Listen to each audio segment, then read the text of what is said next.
Good morning to all of you. आज हम अपनी कंप्यूटर सीरीज़ के अंतर्गत लेके आए हैं आर्टिफिशियल इंटेलिजेंसी से संबंधित क्लास। तो स्टार्ट करते हैं हमारी कृत्रिम बुद्धिमत्ता या artificial intelligence class. Artificial intelligence या कृत्रिम बुद्धिमत्ता क्या है?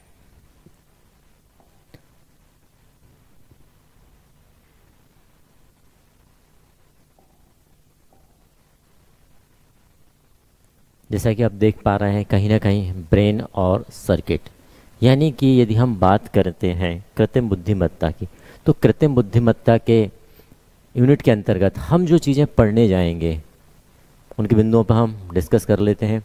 कृत्रिम बुद्धिमत्ता क्या होती है इसके बारे में जानेंगे। कृत्रिम बुद्धिमत्ता या आर्टिफिशियल इंटेलिजेंस की इतिहास क्या है उसके बारे में हम चर्चा करेंगे। आर्टिफिशियल इंटेलिजेंस के यूजेस ऑफ आर्टिफिशियल इंटेलिजेंसी या कृत्रिम बुद्धिमत्ता के उपयोग क्या क्या हैं। प्रोसेस ऑफ आर्टिफिशियल इंटेलिजेंसी, कृत्रिम बुद्धिमत्ता की प्रक्रिया। टाइप ऑफ आर्टिफिशियल इंटेलिजेंसी, प्रकारों की हम चर्चा करेंगे। आर्टिफिशियल इंटेलिजेंस से संबंधित एग्जाम्पल या उदाहरण के बारे में भी हम चर्चा करेंगे और ये भी देखेंगे कि भारत के अंतर्गत आर्टिफिशियल इंटेलिजेंसी का विकास कहाँ तक हुआ है। ये हमारे मुख्य बिंदु रहेंगे जो हमारी आज की इस क्लास में डिस्कस किए जाएंगे। चलिए प्रारंभ करते हैं हम। कृत्रिम बुद्धिमत्ता या आर्टिफिशियल इंटेलिजेंसी,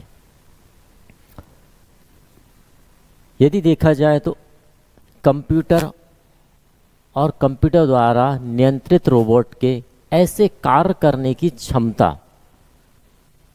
जो मानव कर सकता है। कृत्रिम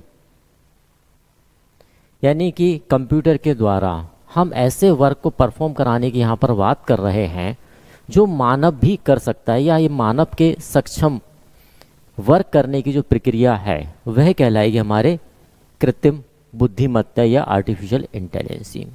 जैसा कि आप देख पा रहे हैं आर्टिफिशियल इंटेलिजेंस का आशय कंप्यूटर या कंप्यूटर द्वारा नियंत्रित रोबोट के ऐसे कार्य करने की क्षमता जो आमतौर पर मनुष्यों द्वारा किए जाते हैं। किसके द्वारा किए जा रहे हैं? मनुष्य द्वारा किए जा रहे हैं। Every work which can be perform via robot as like as a human work, उन्हें हम क्या कह रहे हैं? Artificial intelligence. क्लियर? ऐसे कार्य निष्पादन करने हेतु मानव बुद्धि और विवेक की आवश्यकता होती है। जब रोबोट्स इस प्रकार के कार्यों को करता है तो कहीं ना कहीं उसे क्या आवश्यक है? इंटेलिजेंसी, बुद्धिमत्ता की आवश्यकता है, और वही बुद्धिमत्ता यहाँ आएगी। आगे हम देखें, हालांकि अभी तक यदि हम बात करें तो हमने रोबोटिक्स की क्लास के अंतर्गत ये चीज़ें हमने देखी हैं कि रोबोट्स को कहीं ना कहीं कुछ प्रोग्राम के अनुसार ही डिज़ाइन किया जाता है। स्पेशल वर्क के लिए स्पेशल रोबोट्स को डिज़ाइन किया जाता है। तो कहीं ना कहीं रोबोट्स पूरी तरीके से अपने कार्य स्वयं से नहीं कर पाता है। इसलिए हम ये कह सकते हैं कि वर्तमान परिप्रेक्ष्य को ध्यान में रखते हुए अभी तक इस प्रकार की कृत्रिम बुद्धिमत्ता का विकास इतने उच्च चरण पर नहीं हो पाया है जिससे कि वह मानव के प्रत्येक कार्य को भली भांति कर सके। हालांकि ऐसी एआई प्रणाली विकसित अभी नहीं हो पाई है जो सामान्य मानव द्वारा किए जा सकने वाले विभिन्न कार्यों को कर सके, लेकिन कुछ एआई ऐसी विकसित हो चुकी है जो कुछ एक सीमित कार्य या विशेष उद्देश्य के कार्यों को कर सकते हैं जो मानव भी करता है। जैसे आगे हम डिस्कस करेंगे बहुत सारे एग्जाम्पल जिसमें हम ये देखेंगे कि जो आर्टिफिशियल इंटेलिजेंसी है वह कहीं ना कहीं मानव के बहुत सारे ऐसे कार्यों के समक्ष कार्य कर पा रही है जो मानव करते हैं। आगे चलते हैं। कृत्रिम बुद्धिमत्ता का इतिहास पर यदि हम चर्चा करें कि आखिर the history of artificial intelligence की हम बात कर रहे हैं, तो आर्टिफिशियल इंटेलिजेंसी का प्रारंभ या शुरुआत 1950 के दशक से मानी जाती। कहाँ से मानी जा रही है? 1950 के दशक से। जैसा कि जॉन मैकार्थी ट्यूरिंग टेस्ट को आधार बनाकर एआई विकसित किया। जॉन मैकार्थी एक व्यक्ति हुआ करते हैं जिन्होंने ट्यूरिंग टेस्ट, कौन सा टेस्ट? ट्यूरिंग टेस्ट को आधार बनाकर एआई को विकसित किया। यदि हम ट्यूरिंग टेस्ट की बात करें तो ट्यूरिंग टेस्ट क्या था, थोड़ा सा जिक्र कर लेते हैं हम ट्यूरिंग टेस्ट पर भी। ट्यूरिंग टेस्ट कृत्रिम बुद्धिमत्ता की जांच की एक विधि। क्या है ट्यूरिंग टेस्ट? कृत्रिम बुद्धिमत्ता की जांच की विधि।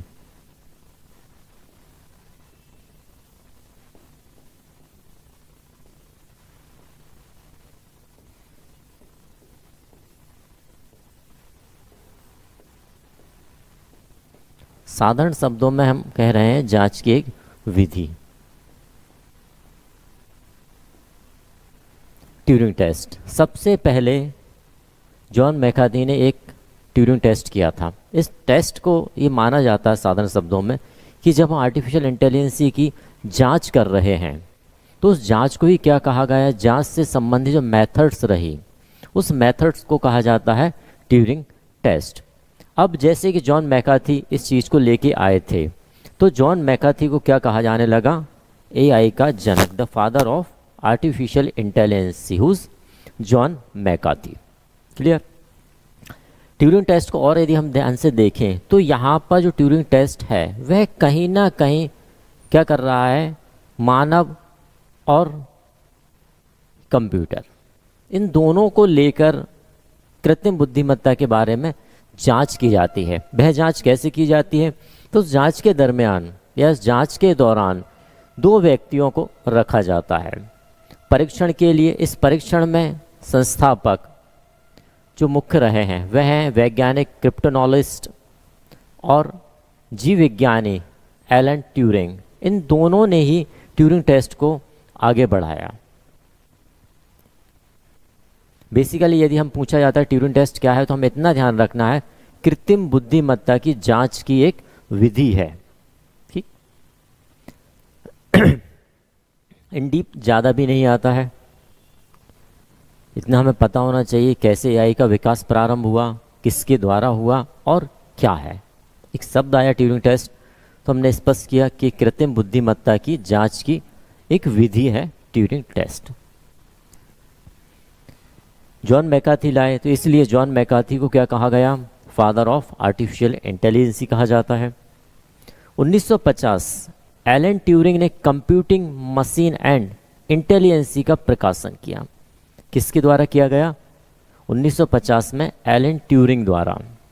ठीक, जो कि क्या थे? एलन ट्यूरिंग की यदि हम बात करें ये एक गणितज्ञ थे।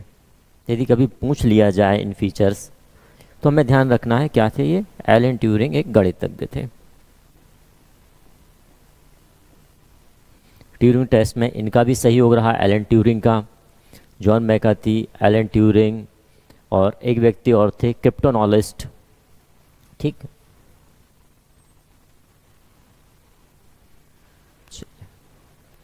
यदि थोड़ा सा और मैं ट्यूरिंग टेस्ट के बारे में डिस्कस करूं तो मैं भी आपको क्लियर करता हूं।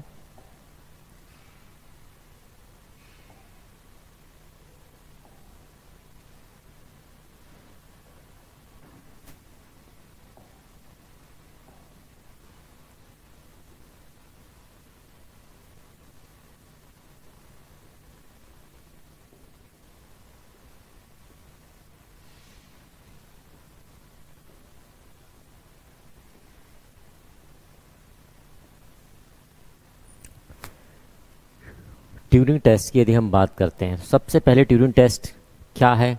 तो जैसे कि मैं बता चुका हूँ, कृत्रिम बुद्धिमत्ता की जांच की एक विधि।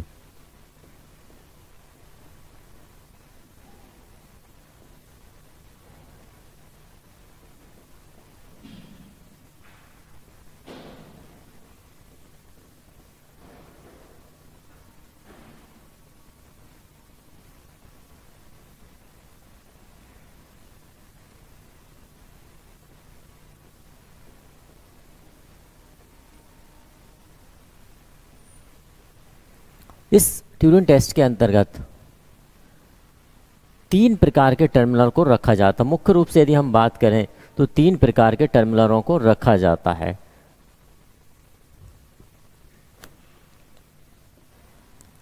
एक जो टर्मिनल रहेगा ये हमारा क्या रहेगा, ह्यूमन। दूसरा टर्मिनल भी हमारा रहेगा जो कंप्यूटर रहेगा। और इन दोनों से एक ही समय पर जो प्रश्न पूछे जा रहे होते हैं, एक थर्ड पर्सन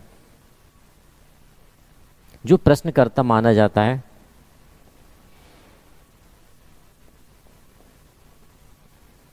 प्रश्नकर्ता एट ए समय पर प्रश्न करता जाएगा। वह यह देखेगा प्रश्न एक बार, 2 बार और निरंतर यह प्रक्रिया क्या की जाती है, दोहराई जाती है निरंतर। ऐसा नहीं कि सिर्फ एक ही बार की प्रोसेस में या एक बार की प्रक्रिया के अंतर्गत, यदि हम बात करें एक बार की प्रक्रिया के अंतर्गत किसी चीज़ का निर्णय या डिसीजन पर नहीं पहुंचा जा सकता है, राइट।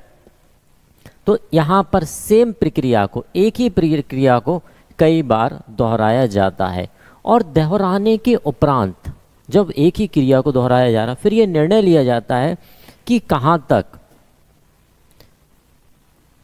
वही प्रश्न या वही उत्तर आ रहे हैं। ठीक, यदि सेम उत्तर आ रहे होते हैं, एक प्रक्रिया देख ली, 2 देख ली, हमने 3 देख लिया, निरंतर हम जब वही प्रश्नों को कर रहे हैं तो उस प्रक्रिया के दौरान, वह निरंतर प्रक्रिया के दौरान यदि उत्तरदाता, ये दोनों ही उत्तरदाता है हमारे लिए, उत्तरदाता यदि सेम उत्तर दे रहा है तो हम ये मान के चलते हैं कि ह्यूमन से संबंधित या ह्यूमन जैसे उत्तर ही यहाँ के द्वारा दिए जा रहे हैं।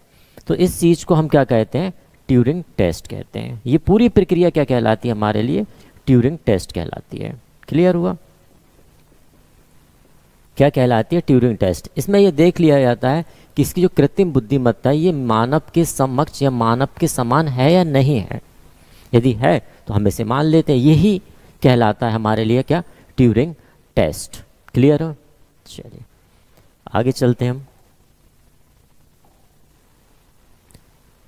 जॉन मैकार्थी 1956 1956 जॉन मैकार्थी ने डॉर्टमाउथ कॉलेज में पहली बार एआई सम्मेलन के अंतर्गत, यानी आर्टिफिशियल इंटेलिजेंस का जो सम्मेलन हुआ था, उसमें कृत्रिम बुद्धिमत्ता शब्द को प्रयोग किया था। पहली बार की यदि हम बात करें कि पहली बार कृत्रिम बुद्धिमत्ता शब्द कहाँ लाया गया, तो 1956 में जॉन मैकार्थी द्वारा डॉर्टमाउथ कॉलेज में एआई सम्मेलन के दौरान क्या शब्द आया, कृत्रिम बुद्धिमत्ता आया, राइट। 1956 में ही बात चल रही है यहाँ पर भी। ये बात जो हम 1956 की कह रहे हैं, एलन नेवेल, जेसी सॉ, हर्बर्ट साइमन ने लॉजिक थ्योरिस्ट बनाया, जो पहली बार चलने वाला एआई सॉफ्टवेयर था। क्या था, एआई सॉफ्टवेयर। किसके द्वारा बनाया गया, एलन नेवेल, जेसी सॉ और हर्बर्ट साइमन। नाम क्या रखा गया इसका, लॉजिक थ्योरिस्ट। यदि पूछ लिया जाता है कि पहला एआई सॉफ्टवेयर क्या है, तो हमें पता होना चाहिए पहला एआई सॉफ्टवेयर क्या है, लॉजिक थ्योरिस्ट। किसके द्वारा बनाया गया, हर्बर्ट साइमन, जेसी सॉ और एलन नेवेल के द्वारा। कब बनाया गया, 1956 में इसे बनाया गया। ठीक, 1967 फ्रैंक रोसेनवेल्ट ने मार्क 1 परसेप्ट्रॉन का निर्माण किया। एक शब्द है परसेप्ट्रॉन, ये भी मैं भी क्लियर करूंगा। किसमें, 1967 में फ्रैंक रोसेनवेल्ट ने मार्क 1 या मार्क 1 परसेप्ट्रॉन का निर्माण किया, जो न्यूट्रल नेटवर्क, किस नेटवर्क की बात आ रही है, न्यूट्रल नेटवर्क पर आधारित पहला कंप्यूटर था, जिसने परीक्षण और त्रुटि के माध्यम से सीखा। किसकी बात आ गई यहाँ पर, पहला कंप्यूटर। सबसे पहली चीज ध्यान रखेंगे हम, मार्क 1 या मार्क 1 परसेप्ट्रॉन का निर्माण हुआ, जो किस पर आधारित था, न्यूट्रल नेटवर्क पर आधारित था। ठीक है ना, न्यूट्रल नेटवर्क पर आधारित था, पहला कंप्यूटर था जिसने परीक्षण और त्रुटि के माध्यम से सीखा। क्लियर यहाँ तक। 1967 फ्रैंक रोसेनवेल्ट ने मार्क 1 परसेप्ट्रॉन का निर्माण किया जो न्यूट्रल नेटवर्क पर आधारित था, पहला कंप्यूटर जिसने परीक्षण और त्रुटि के माध्यम से सीखा। अब यहाँ पर आप देख रहे हैं कि दो शब्द आए आपके, परसेप्ट्रॉन और न्यूट्रल नेटवर्क। इसे अपन क्लियर कर लेते हैं कि परसेप्ट्रॉन और न्यूट्रल नेटवर्क क्या होते हैं। देखिए, यदि हम बात परसेप्ट्रॉन की करते हैं तो परसेप्ट्रॉन क्या है, तंत्रिका नेटवर्क। मार्क 1 की हम बात करें पहले,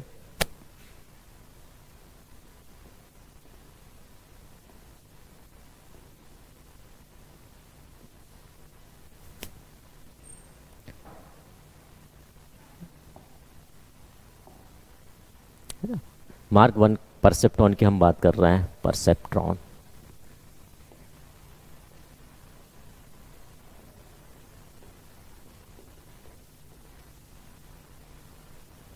ठीक, क्या है परसेप्ट्रॉन? तो एक तंत्रिका नेटवर्क लिंक जिसमें सुविधाओं को ट्रैक करने के लिए गणना शामिल है। क्या है? एक तंत्रिका नेटवर्क।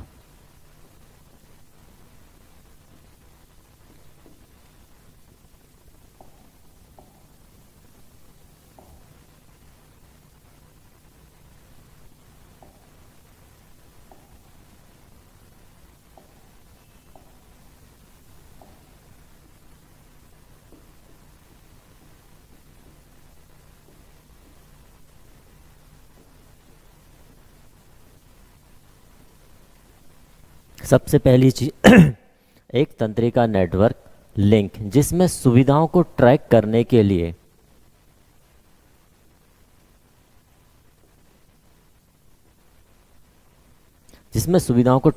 की क्या है, एक सुविधा गणना शामिल की गई और इनपुट डेटा में आर्टिफिशियल इंटेलिजेंस का उपयोग किया गया। लिंक इनपुट डेटा में किसका प्रयोग किया गया?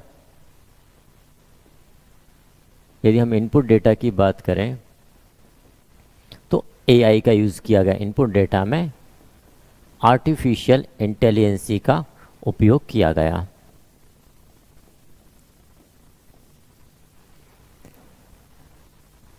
जिसे परसेप्ट्रॉन के रूप में जाना जाता है। यह तंत्रिका बाइनरी आउटपुट के साथ सरल लॉजिक गेट का उपयोग इनपुट में आपको समझ में आ गया। इनपुट के लिए एआई का प्रयोग किया गया और आउटपुट के लिए आउटपुट में बाइनरी सिस्टम के साथ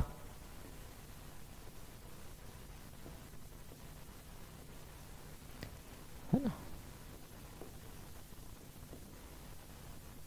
बाइनरी सिस्टम के साथ किसका यूज किया गया? लॉजिक गेट का।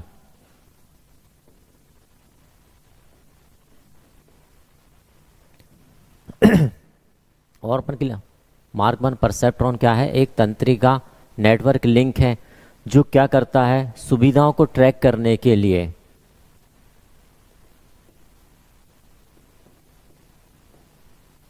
पूरा सुविधा को ट्रैक करने के लिए गणना शामिल है।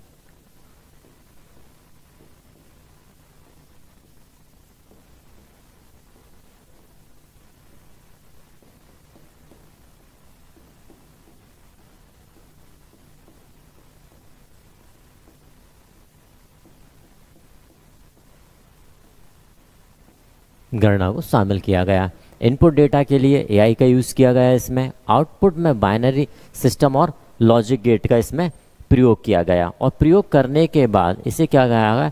कृत्रिम न्यूरॉन्स से जोड़ दिया गया। प्रयोग किया गया और प्रयोग करने के उपरांत इसे कैसा जोड़ा गया? कृत्रिम न्यूरॉन्स से जोड़ दिया गया।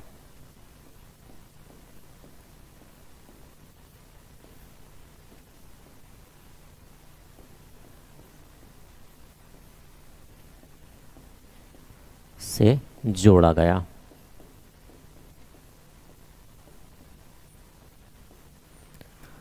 ये चीज क्या कहलाई? ये चीज कहलाई हमारी mark 1 perceptron.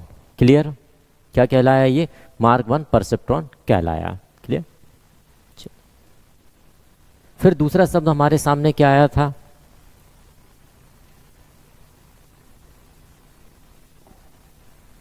Neural network, right. दूसरा शब्द हमारे पास क्या आया था? Neural network.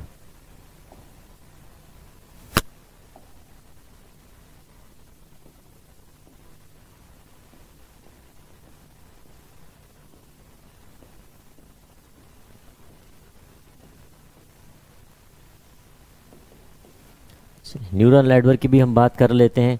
तो न्यूरल नेटवर्क क्या है? न्यूरल नेटवर्क जिसे कृत्रिम नेटवर्क भी कहा जाता है, इस नेटवर्क के अंतर्गत क्या हो?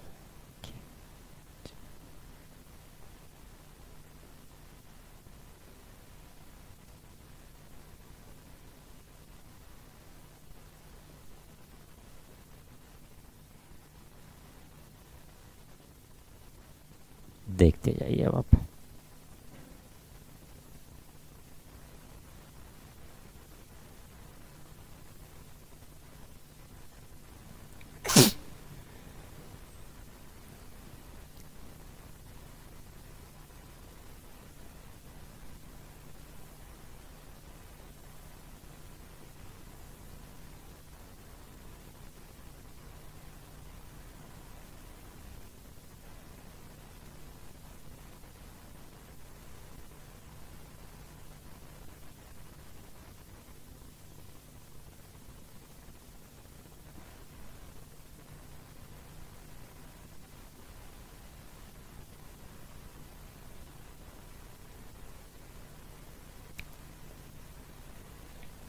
ये क्या है? Input method.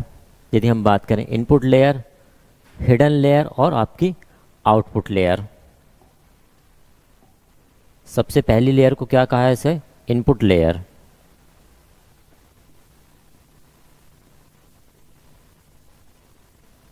इसे क्या कहा गया? Hidden layer.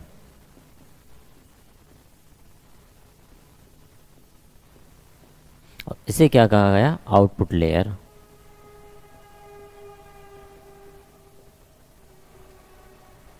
यहां तक क्लियर है?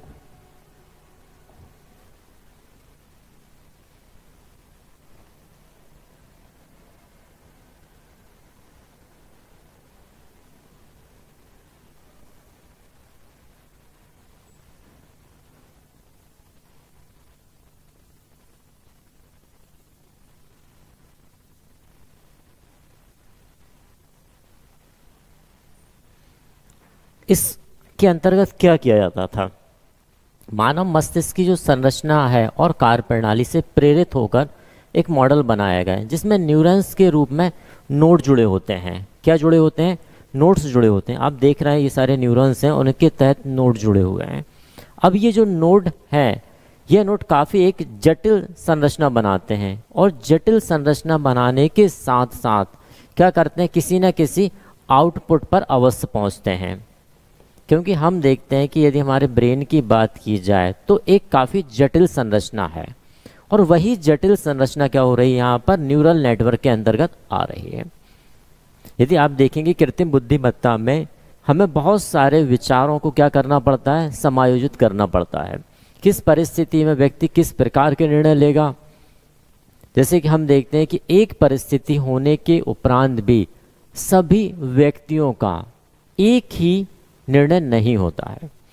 वही स्थिति यहाँ पर दिखा रहे। तो इस पूरे सिस्टम को क्या कहा गया? न्यूरल नेटवर्क कहा गया। क्लियर है? जिसमें क्या है? मेन इनपुट लेयर, ये हिडन लेयर रहती है और एक आउटपुट लेयर। जब हमारे पास, आपने देखा होगा कि जब हमारे पास कोई भी इंस्ट्रक्शन आता है, व्यक्ति विशेष को क्या देखता है? इनपुट और आउटपुट। इनपुट आउटपुट के अलावा कोई चीज़ नज़र नहीं आती। लेकिन इस दोनों के बीच में एक हिडन लेयर काम करती है और वही हिडन लेयर से हम क्या करते हैं? अपनी कैलकुलेशन करते हैं कि यदि किसी व्यक्ति ने हमें कोई बात कही है तो उस बात के आधार पर हमने क्या कैलकुलेशन की और उस कैलकुलेशन के आधार पर हमने व्यक्ति को रिप्लाई क्या दिया, यानी कि आउटपुट हमने क्या दिया है। इस पूरे नेटवर्क को क्या कहा गया? यहाँ पर न्यूरल नेटवर्क कहा गया है। क्लियर? चलिए,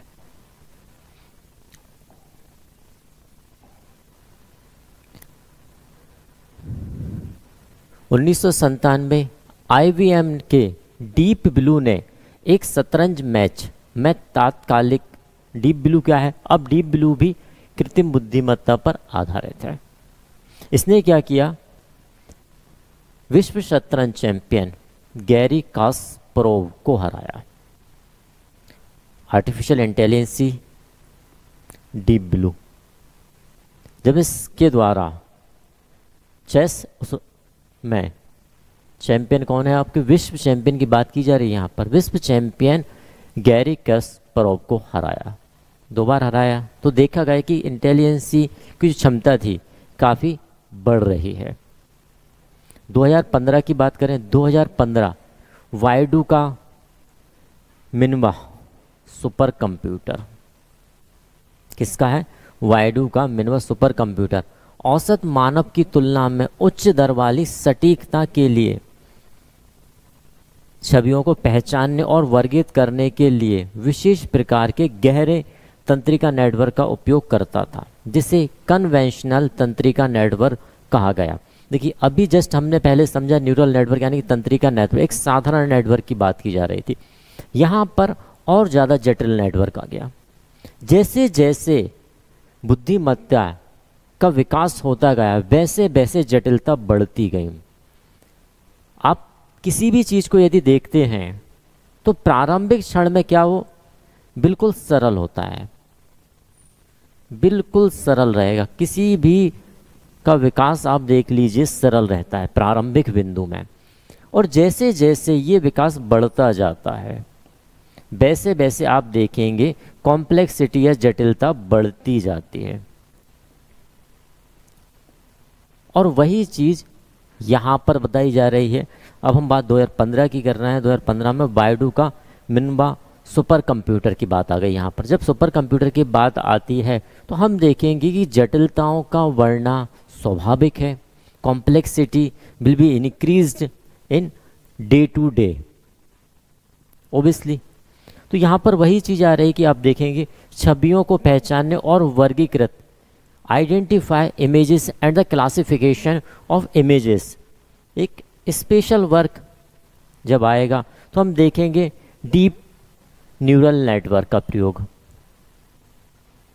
भाई गहरे तंत्रिका तंत्र का यूज़ करना पड़ेगा ना। यदि हम किसी एक चीज़ को स्टडी कर रहे हैं तो हमारा तंत्रिका तंत्र एक क्या होगा, इजी वे में जाएगा। लेकिन जैसे जैसे मोर देन स्टडी हम करते जाएंगे तो हमें क्या रहता है, डीपली जाना पड़ेगा। तो हमारी जो सोच रहेगी वह क्या होती जाएगी, जटिल होती जाएगी। वही चीज़ यहाँ पर आई। कब आई? 2015 में। किसके द्वारा? वाइडू के द्वारा। क्लियर। 2016 गहरे तंत्रिका नेटवर्क द्वारा संचालित डीप माइंड का विकास। देखिए किसका विकास हो गया, डीप माइंड। वही बात जो हम अभी डिस्कस कर रहे थे, क्या आया, डीप माइंड, यानी कि और ज़्यादा ही कृत्रिमता को लेके, जटिलताओं को लेके बढ़ा दिया गया। और वही बढ़ी हुई जटिलता यहाँ क्या कहलाई, आपके डीप माइंड। 2023 बड़े भाषा मॉडल और ज़्यादा विकसित किए गए, LLM जैसे कि चैट GPT में वृद्धि का एक सृजन करती है। यानी कि जैसे जैसे आप भाषा को भी बढ़ाते जा रहे हैं AI के अंतर्गत, तो क्या होगी, वृद्धि का सृजन होता जाएगा ना, और वृद्धि होती जाएगी, वृद्धि बढ़ती जाएगी। इंक्रीज आवर एफिशिएंसी यहाँ पर आई। AI के प्रदर्शन और उद्यम मूल को बढ़ाने की इसकी क्षमता में भारी बदलाव आया। नॉर्मल सी बात है कि यदि हम किसी चीज़ में विकास कर रहे हैं, उसकी इफ़िशियंसी बढ़ा रहे हैं, तो कहीं ना कहीं प्रोडक्टिविटी भी हमारी बढ़ेगी। वही चीज़ यहाँ हो रही है। इन नई जनरेटिव AI प्रथाओं के साथ साथ डीप लर्निंग मॉडल पूर्व प्रशिक्षित किया जा सकता है। यानी डीप लर्निंग मॉडल की यदि हम चर्चा करें तो डीप लर्निंग क्या है, देख लेते हैं हम डीप लर्निंग को भी।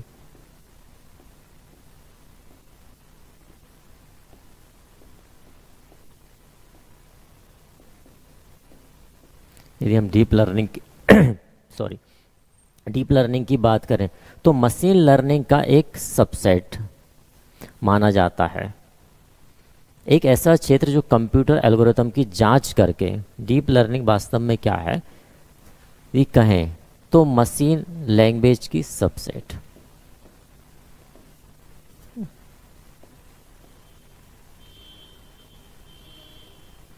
मशीन लैंग्वेज की सबसेट। सबसेट यानी कि हम कह सकते हैं जैसे कि बात करें कि भाई हम किसी चीज़ का प्रयोग कर रहे हैं, अब वो नहीं है तो उसके स्थान पर किसी उस जैसे चीज़ का हमने उपयोग कर लिया। वही चीज़ है डीप लर्निंग मशीन लैंग्वेज की सबसेट मानी गई यहाँ पर।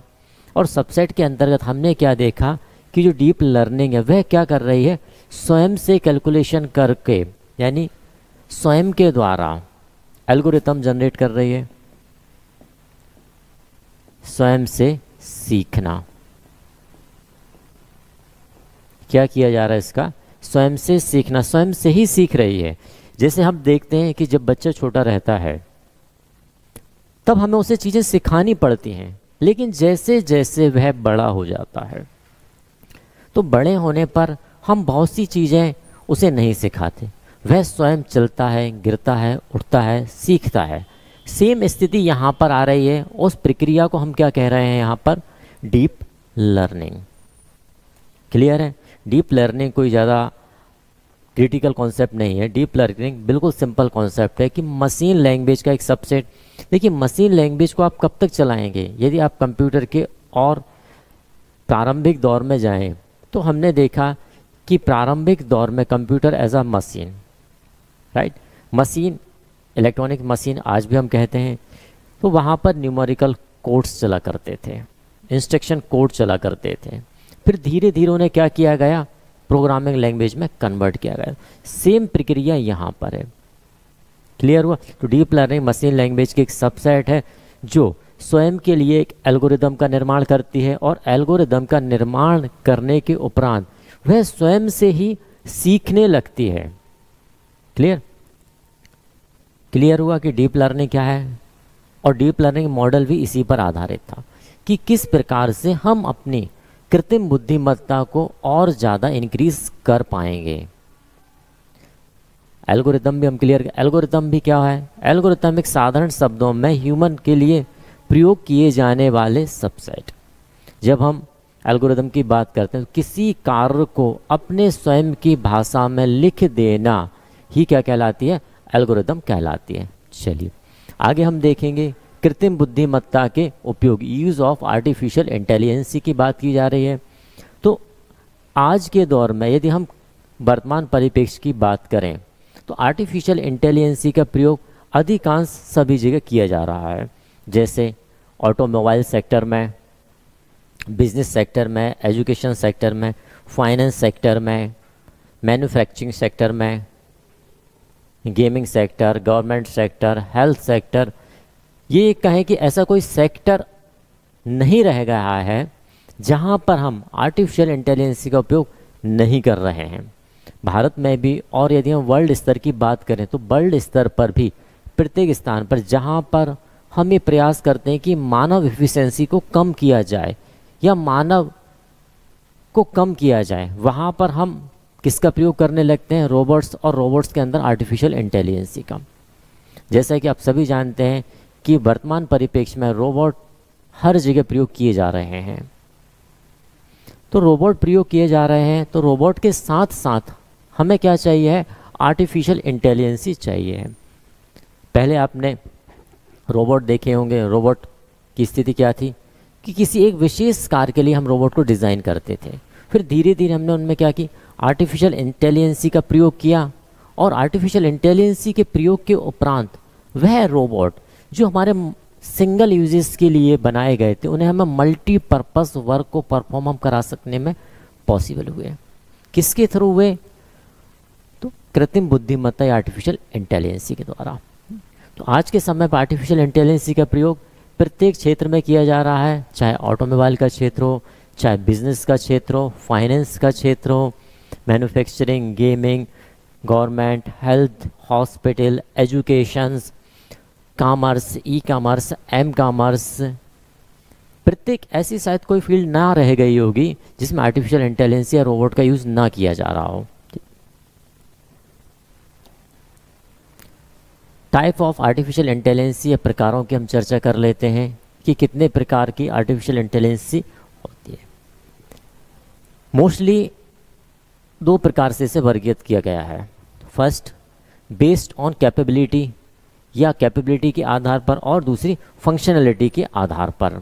2 प्रकार से आर्टिफिशियल इंटेलिजेंस को डिवाइड किया गया है, कैपेबिलिटी और फंक्शनलिटी के आधार पर। यदि हम कैपेबिलिटी के आधार पर बात करें तो कैपेबिलिटी के आधार पर हम देखते हैं नैरो एआई, जनरल एआई और super AI. There are 3 part और based of capability. First narrow AI, second general AI and third is a super AI. Same based on functionality were divided into 4 types. First, reactive machine, limited memory, theory of mind and self awareness. Functionality के आधार पर 4 भागों में वर्गीकृत किया है। Reactive machine, limited memory, theory of mind and self awareness. इन्हें हम समझते हैं कि क्या है। सबसे पहले हम बात करें नैरो एआई, जिसे साधारणली क्या कहा जाता है, बीक कृत्रिम बुद्धिमत्ता या बीक आर्टिफिशियल इंटेलिजेंस कहा जाता है।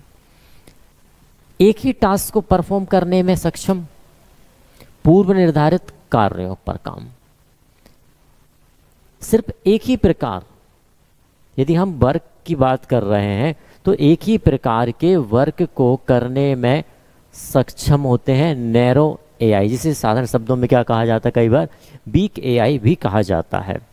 जो पहले से कार्य सेट कर दिए गए हैं, रूल्स ऑफ सेट हमने कर दिए हैं, उन्हीं रूल्स के अनुसार वर्क को परफॉर्म किया जाता है नैरो एआई के अंतर्गत। फॉर एग्जांपल एलेक्सा किसके द्वारा बनाया गया, अमेजन कंपनी के द्वारा बनाया गया। सीरी एप्पल कंपनी के द्वारा बनाया गया। ये दोनों ही ऐसे उदाहरण हैं जो नैरो एआई पर बेस्ड है। नेक्स्ट जनरल एआई की हम बात कर लेते हैं। तो जनरल एआई क्या है, मानव बुद्धि के समान टास्क करने में सक्षम। पहला क्या था, पूर्व निर्धारित, दूसरा हमारा क्या है, मानव बुद्धि। मानव बुद्धि के समान टास्क परफॉर्म करने में सक्षम है। जैसे गूगल सेल्फ ड्राइव कार, आप देखेंगे जो गूगल सेल्फ ड्राइव कार है वह मानव बुद्धि यानी कि ह्यूमन नॉलेज, ये ह्यूमन एफिशिएंसी के अनुसार अपने वर्क को परफॉर्म कर सकती है। थर्ड को हम देखते हैं सुपर एआई। सुपर एआई मानव बुद्धि से अधिक टास्क परफॉर्म करने में सक्षम। सुपर की बात आ गई ना यहाँ पर, है ना। अभी बीक की बात थी, जनरल की बात थी। देखिए जनरेशन में भी हमने जो देखा स्टेप बाय स्टेप इंक्रीमेंट हो रहा है, यहाँ पर भी वही चीज़ है। सबसे पहले बीक को देखा, फिर हमने जनरल को देखा, फिर हम किसको देख रहे हैं, सुपर एआई को देख रहे हैं। सुपर एआई यानी मानव बुद्धि से अधिक टास्क करने, यानी कि मानव क्या है, एक ही समय पर एक से ज़्यादा वर्क परफॉर्म कर सकता है। तो वैसे ही सुपर एआई के अंतर्गत भी क्या आ रहा है कि एक ही समय में एक से ज़्यादा प्रकार के वर्क को यहाँ पर परफॉर्म किया जा रहा है। जैसे डीप ब्लू किस कंपनी के द्वारा, आईबीएम कंपनी के द्वारा निर्मित किया गया था, इसे हम देख चुके हैं पहले ही। रिएक्टिव मशीन फंक्शनलिटी के आधार पर जो 4 प्रकारों में बांटा गया था, ये फंक्शनलिटी के आधार पर।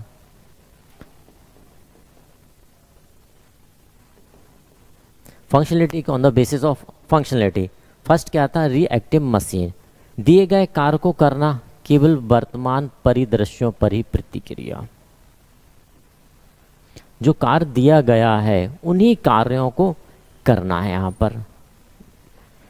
अब उन कार्यों के साथ साथ एक चीज जुड़ रही है यहाँ पर, वर्तमान परिदृश्यों पर प्रतिक्रिया।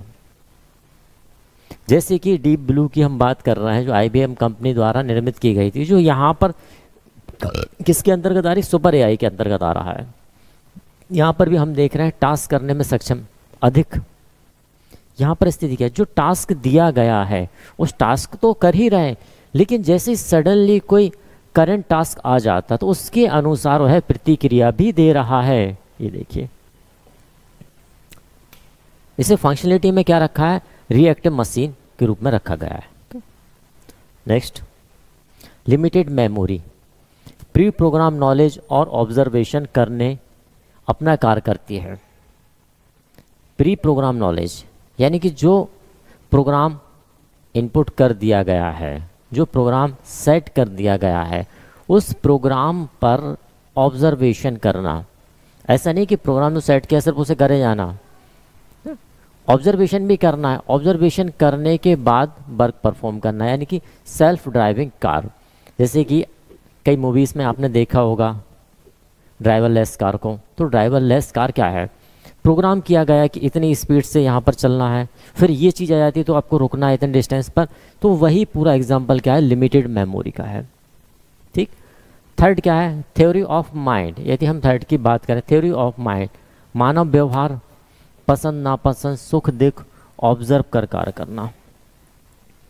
अब यहाँ पर बात आ गई है कि मानव की पसंद नापसंद की बात भी की जा रही है, उसके सुख दुख की बात भी की जा रही है, उसे ऑब्जर्व किया जा रहा है। तो कहीं ना कहीं यहाँ पर क्या किया गया, ह्यूमन फीलिंग्स को इन्वॉल्व किया गया है, ह्यूमन की परिस्थिति को इन्वॉल्व किया गया। किस परिस्थिति में व्यक्ति को हैप्पीनेस फील होती है, किस परिस्थिति में व्यक्ति को सैडनेस फील होती है, या कौन किस परिस्थिति में क्या चीज़ होता है, उन परिस्थितियों के आधार पर ही उसका प्रयोग किया। फॉर एग्जाम्पल सोफिया रोबोट, कुछ समय पहले चर्चा में आया। सोफिया रोबोट फील करता था, ह्यूमन फीलिंग्स डाली गई कुछ, जिससे कि सुख दुख का अनुभव किया गया इसके द्वारा। Next, self awareness. भविष्य की एआई सेल्फ अवेयरनेस पर आधारित होगी। जैसा कि पहले भी क्लास प्रारंभ होते समय भी डिस्कस किया गया था कि अभी तक ऐसी कोई एआई डेवलप नहीं हो पाई है जो पूरी तरीके से मानव जैसा कार्य कर सके। तो आगे की जो आर्टिफिशियल इंटेलिजेंस होगी वो किस पर आधारित होगी, सेल्फ अवेयरनेस पर आधारित होगी। इन फीचर्स की बात की जा रही है यहाँ पर। नेक्स्ट आगे चलते हैं, प्रोसेस के बारे में देख लेते हैं। प्रोसेस ऑफ आर्टिफिशियल इंटेलिजेंस या कृत्रिम बुद्धिमत्ता की प्रक्रिया, कौन कौन सी प्रक्रियाएं रहती हैं। सबसे पहली लर्निंग, मशीन के अंदर सूचना और नियमों को डालना। हमें कोई चीज़ सिखाना है, हम एक छोटे से बच्चे को जब सिखाते हैं तो हम क्या करते हैं, प्रक्रियाएं डालते जाते हैं, बेटा ऐसा नहीं करना है, ऐसा करना है, ये नहीं करना। तो वही काम यहाँ पर किया जा रहा है। मशीन के अंदर हम क्या डाल रहे हैं, कुछ सूचना नियमों को हम क्या कर रहे हैं, इंसर्ट कर रहे हैं। उस प्रक्रिया को क्या कहा जाता है, लर्निंग कहा जाता है। रीजनिंग, मशीनों को इंस्ट्रक्ट करना जिससे कि कंक्लूजन प्राप्त हो सके। इंस्ट्रक्ट करना यानी कि उन्हें नियम बताना, और बताने के साथ साथ हमें क्या करना, कंक्लूजन प्राप्त करना ना, एक उपसंहार पर पहुंचना है कि जो हम कह रहे हैं उसे इंस्ट्रक्ट कर रहे हैं, उसे इंस्ट्रक्शन दे रहे हैं, क्या वह इंस्ट्रक्शन फॉलो किया जा रहा है, और किया जा रहा है तो किस हद तक किया जा रहा है। जब आप किसी बच्चे को इंस्ट्रक्शन देते हैं कि ऐसा करना है, तो then you can be watch of this child. जब आप दे रहे हैं तो उस बच्चे को आप वॉच भी करते हैं ना, कि मैंने जो कहा है वह कहाँ तक किया गया है। तो उस चीज़ को क्या कहा जाता है, reasoning. Third, self correction. Algorithm को फाइन ट्यून करने के लिए डिज़ाइन किया जाता है। जो इंस्ट्रक्शन आपने दिए हैं उन इंस्ट्रक्शन को क्या किया जाता है, फाइन ट्यून, यानी कि उस एल्गोरिथम को प्रॉपरली उपयोग किया जा रहा है। उसके लिए हम क्या करते हैं, सेल्फ करेक्शन का प्रयोग करते हैं। नेक्स्ट चलिए आगे चलते हैं, बात कर लेते हैं आर्टिफिशियल इंटेलिजेंस से संबंधित कुछ उदाहरणों के बारे में। तो फर्स्ट, लक्ष्मी, भारत का पहला बैंकिंग रोबोट। क्या है, भारत का पहला बैंकिंग रोबोट।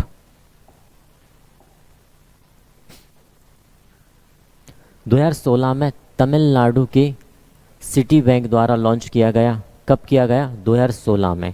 अंग्रेजी भाषा में बात करने में सक्षम। किस पर बेस्ड है, आर्टिफिशियल इंटेलिजेंस पर बेस्ड है। Next, traffic robot system. किसकी बात की जा रही है, ट्रैफिक रोबोट सिस्टम की बात की जा रही है। इंदौर में पहली बार रोबोट ट्रैफिक सिस्टम का उपयोग किया गया। इंदौर मध्य प्रदेश में क्या किया गया, पहली बार। कब, जून 2017 में। ये भी एआई बेस्ड है, आर्टिफिशियल इंटेलिजेंस पर आधारित। इंदौर में पहली बार रोबोट ट्रैफिक सिस्टम का यूज़ किया गया जून 2017 2017 में। इसमें क्या क्या था? Camera, timer, light system, red light wireless system से जोड़ दिया गया। जो रोबोट बनाया वो किस किस से जोड़ा गया? Camera, timer, light system, red light wireless system से जोड़ दिया गया। ये भी हमारी कृत्रिम बुद्धिमत्ता का बहुत अच्छा उदाहरण है। व्योम मित्र, व्योम मित्र भी चर्चा में रहा। क्यों? क्योंकि यह एआई आधारित अर्धमानवीय महिला रोबोट, क्या है? अर्धमानवीय महिला रोबोट है। कब डिज़ाइन किया गया? 2020 में इसरो द्वारा लॉन्च किया गया। क्यों? गगनयान मिशन के लिए। जो गगनयान मिशन हमारा गया था, उस मिशन के लिए व्योम मित्र को लॉन्च किया गया इसरो के द्वारा 2020 में।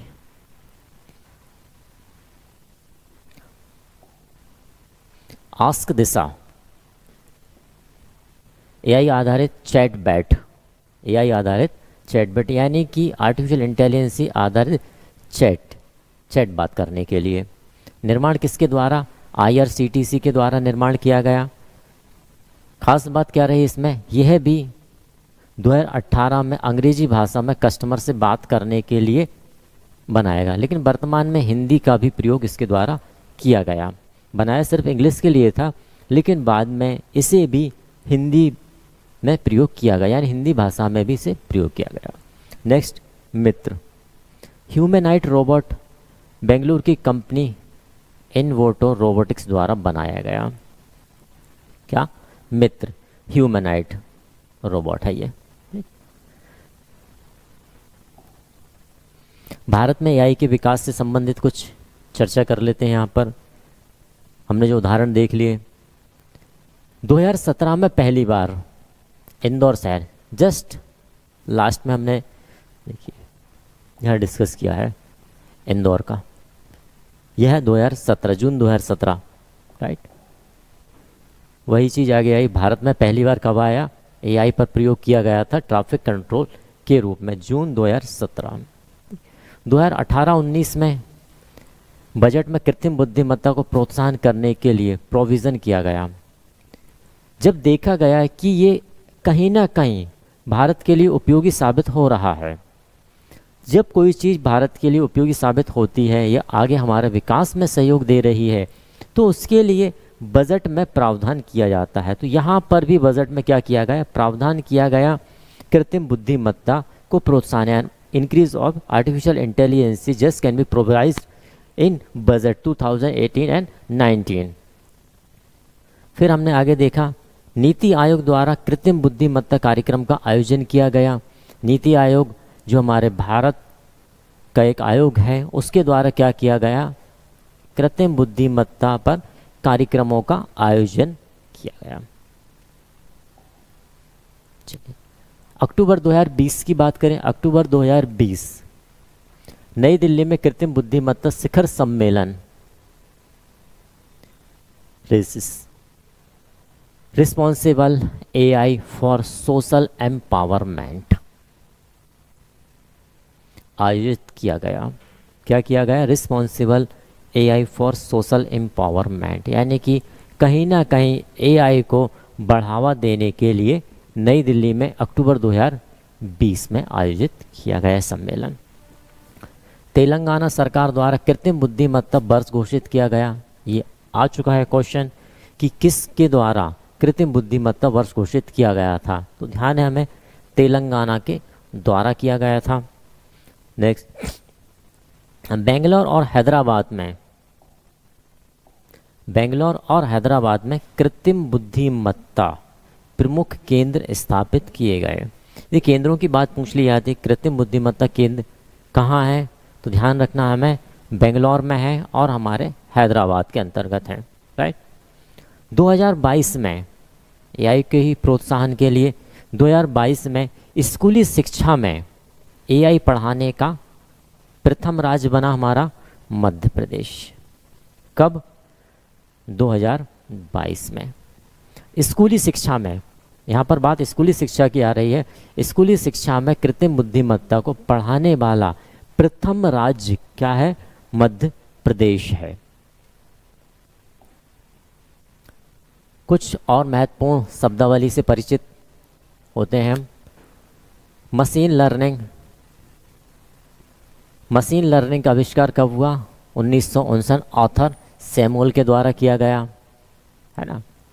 आर्टिफिशियल इंटेलिजेंसी का एक प्रकार, ये भी क्या है? आर्टिफिशियल इंटेलिजेंसी का एक प्रकार है जिसमें मशीन अपने अनुभव और तथ्यों की मदद से अपने आप सीखती और प्रेडिक्ट करती है। देखिए, मशीन लर्निंग की हम पहले भी चर्चा कर चुके हैं कि मशीन लर्निंग क्या है? मशीनी कोड के द्वारा या मशीनी प्रोग्राम के द्वारा स्वयं से सीखना मशीन लर्निंग कहलाती है। लर्न करना यानी कि सीखना। और मशीन जब स्वयं के द्वारा सीखती है और प्रिडिक्ट करती है तो उसे हम क्या कहते हैं? मशीन लर्निंग कहते हैं। मशीन लर्निंग का आविष्कार किसके द्वारा किया गया? ऑथर सैमुअल के द्वारा। कब? 1959 में। कब किया गया? 1959 में ऑथर सैमुअल के द्वारा मशीन लर्निंग का आविष्कार किया गया। मशीन लर्निंग क्या है? मशीन लर्निंग सबसे पहली बात तो आर्टिफिशियल इंटेलिजेंसी का एक प्रकार है। दूसरा, अपने अनुभव के आधार पर सीखना और प्रेडिक्ट करना मशीन लर्निंग कहलाती है। दूसरा, डीप लर्निंग, ये देखिए इसको हम डिस्कस कर चुके हैं कि मशीन लर्निंग का एक सबसेट है डीप लर्निंग। ऐसा क्षेत्र जो कंप्यूटर एल्गोरिदम की जांच, किसकी? कंप्यूटर एल्गोरिदम की जांच करके स्वयं सीखने और सुधारने पर आधारित है। यहाँ पर सीखना और सुधारने की बात भी आ गई। यहाँ पर सिर्फ सीखने की बात थी, यहाँ पर सीखा और उसे सुधारा भी गया, यानी कि मनुष्य से ज्ञान प्राप्त कर नकल करती है। जैसा कि आपने मूवी देखी होगी रोबोट, उस मूवी में जो रोबोट डिज़ाइन किया गया था वह कहीं ना कहीं सीखता था और यदि कोई मिस्टेक करता था उसे क्या करता था? पुनः सुधारने का प्रयास किया गया था। चलिए, आर्टिफिशियल इंटेलिजेंसी से वर्चुअल वॉइस असिस्टेंट, कुछ वर्चुअल वॉइस असिस्टेंट की भी बात कर लेते हैं जो जनरली चलन में भी हैं और कई बार पूछे भी गए हैं कि किस कंपनी के द्वारा बनाया गया, किस सन में बनाया गया, ये चीज़ भी पूछी गई है। फर्स्ट, सीरी 2011 में एप्पल के द्वारा लाया गया इसे। ये भी कैसा था? सिर्फ जो इंस्ट्रक्शन एक बार दिए गए हैं उन इंस्ट्रक्शन को ही फॉलो करना, जैसे कि हमने देखा था नीरो या बीक आर्टिफिशियल इंटेलिजेंसी में। क्लियर है? किस में आता था ये? बीक या नैरो आर्टिफिशियल इंटेलिजेंसी के प्रकार के अंतर्गत इसे हमने रखा था। कार्टेना 2014 में आया, किसके द्वारा? माइक्रोसॉफ्ट के द्वारा आया। एलेक्सा, इसका नाम लगभग सभी विद्यार्थियों को पता होगा एलेक्सा के बारे में। 2004 किसके द्वारा? अमेज़ॉन के द्वारा आया। बेक्स वाई 2017 में सैमसंग के द्वारा। ये सभी क्या है? वर्चुअल वॉइस असिस्टेंट, यानी कि आपकी वॉइस पर आधारित इंस्ट्रूमेंट जिन्हें क्या किया जा रहा है? किसी एक निश्चित कार्य के लिए डिज़ाइन किया गया है। ठीक है ना? सभी कार्य नहीं कर सकते, किसी एक निश्चित कार्य के लिए। सीरीज सबसे नैरो का, कार्टेना, एलेक्सा, बेक्स वाई, है ना। गूगल डीप माइंड कंपनी की स्थापना, एक महत्वपूर्ण फैक्ट है, गूगल डीप माइंड कंपनी की स्थापना कब की गई? 2004 में की गई। ANN आर्टिफिशियल न्यूरॉन्स नेटवर्क को न्यूरल नेटवर्क भी कहा जाता है। हालांकि इसको हम पहले भी न्यूरल नेटवर्क में डिस्कस कर चुके हैं कि न्यूरल नेटवर्क क्या होता है ना। तो आज की जो हमारी AI की क्लास रही, ये हमारी आर्टिफिशियल इंटेलिजेंस से संबंधित क्लास रही, जिसमें हमने क्या क्या देखा? इस क्लास के अंतर्गत हमने जो चीज़ें देखी, सबसे खास कृत्रिम बुद्धिमत्ता के बारे में हमने देखा, आर्टिफिशियल इंटेलिजेंस के इतिहास के बारे में हमने देखा, यूजेस के बारे में हमने देखा कि कौन कौन से उपयोग आर्टिफिशियल इंटेलिजेंस में किए जाते हैं, AI की प्रक्रिया के बारे में हमने देखा, AI के प्रकार के बारे में हमने देखा और AI के कुछ महत्वपूर्ण उदाहरणों के बारे में देखा, और इन्हीं से संबंधित भारत में आर्टिफिशियल इंटेलिजेंस के विकास के बारे में हमने चर्चाएं की।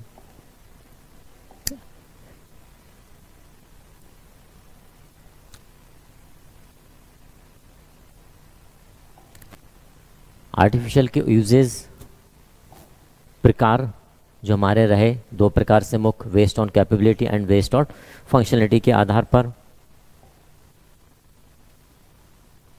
उदाहरणों में हमने देखा लक्ष्मी रोबोट,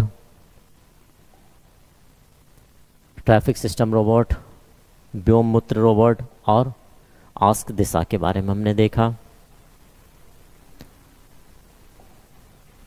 और कुछ महत्वपूर्ण शब्दावलियों में हमने अन्य चीज़ों को देखा। तो फ्रेंड्स, ये थी हमारी एआई से संबंधित क्लास। नेक्स्ट क्लास आपकी रहेगी सोशल नेटवर्किंग साइट पर, क्योंकि हम इसके बाद जो क्लास लेने वाले हैं आप लोगों के लिए वह है social networking site. Thanks for watching my class. This is Narayan Aharwal on the platform of Hello Sir. Thanks.